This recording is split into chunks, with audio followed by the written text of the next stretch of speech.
Find that out in just a little while. For now, we're going to head over to Riv and the guys at the Analyst desk for their take on Sword's Game 3 win.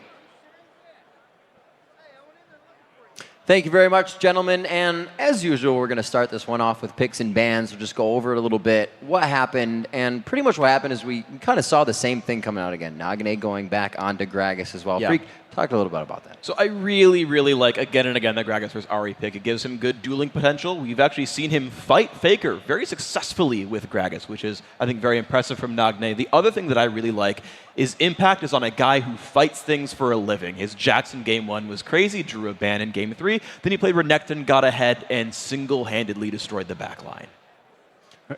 Yeah, I just want to point out how well NaJin is playing on that Gragas. He has done and landed about 5 E's into Flash, basically making it impossible for Faker to do anything against it.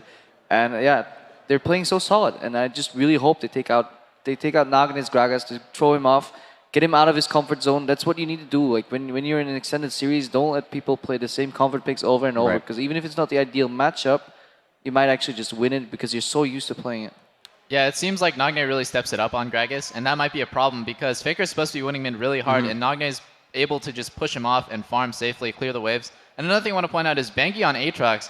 Not only is Aatrox not his style, because Banky likes to go around tap lanes, gank a lot, and if Aatrox doesn't get really farmed, he's actually useless. You can see this game when Aatrox is behind, he had mobility boots and like a Bilgewater Cutlass. He's completely useless compared to Lee Sin. I think Banky should stick to utility junglers. Not to mention that no Korean team played Aatrox until we saw SK Telecom play it against Gaming Gear, and that wasn't the best representation of a highly skilled opponent like they're facing here in the semifinals. And so it did seem like a little bit of a weird pickup for them. And with the pickups, we actually saw a little bit different style of gameplay, which we'll actually bring up in a replay. Monty's going to take us through here. 6 minutes, 50 seconds into the game, the first blood, but really the fact of watching, I think we talked a lot about emotion and doing the wrong thing kind of when you need to do the right thing here. Well, yeah, and this is a great cross-map play right now. So let's go ahead and start rolling this with Watch coming in from the side.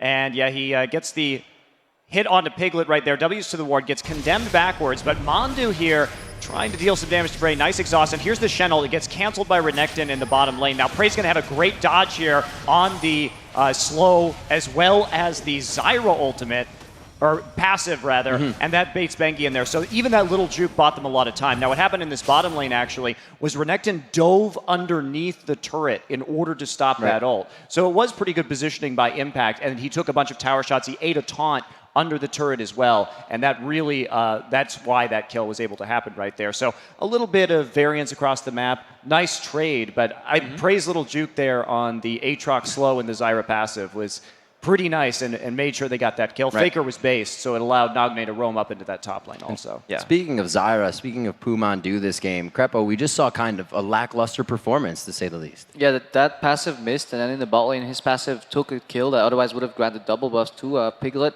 Generally, in these games, he's been getting caught quite a few times. I don't want to discredit him because he's been making really good plays, some really nice teamfight ultis. But generally, his awareness hasn't been good enough, and he's gotten caught. Oh, a lot of other players are making mistakes as well. We've seen failed flashes in this game, 2 taunts into a wall.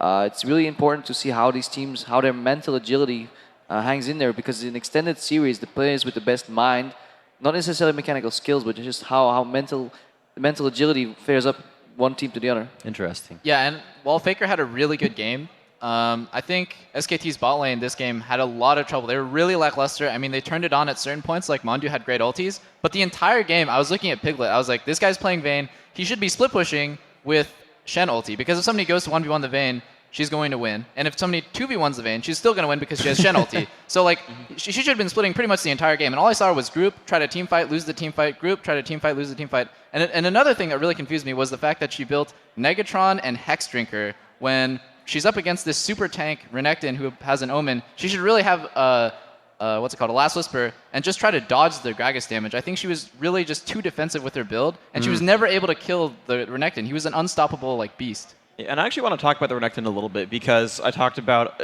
just for a bit, about Expression playing sort of a more carry-oriented top laner, playing the Renekton, getting into the back line.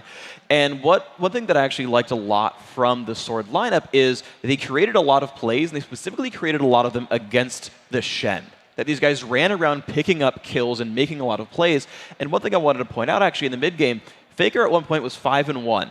Where at the exact same time, Nagne was like 4-1-5. He had made almost twice as many kills for his team in the mid game, and Impact kept getting focused. And we talk about when you want to gank a lane, you actually gank the global because you can't help him. He's the guy who's supposed to leave the lane, help someone else out. They repeatedly went after Impact, repeatedly kicked him down a notch, which meant that he could never 1v1 Expression, and he had such little impact in late game team fights. There was one of the battles where Expression basically 1v2s Vayne and Ahri, whereas Shen's in there trying to deal some damage and doesn't do very much, doesn't stop prey. And I think those were they had really just different impact in team fights.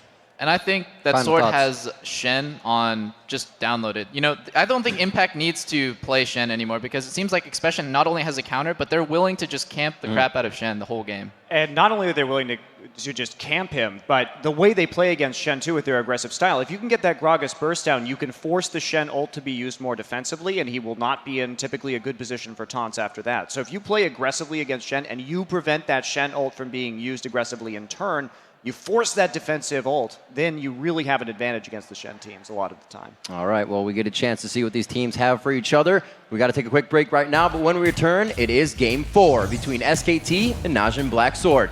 With one more win, Prey and Sword will lock down a spot in next week's finals and get a shot at the Summoners Cup. Plus, coming up, Team Coast's top laner, Zion Spartan, will join us to break down the fight in the top lane. But first, we look in on NaJin Black Sword as they celebrate their Game 3 win.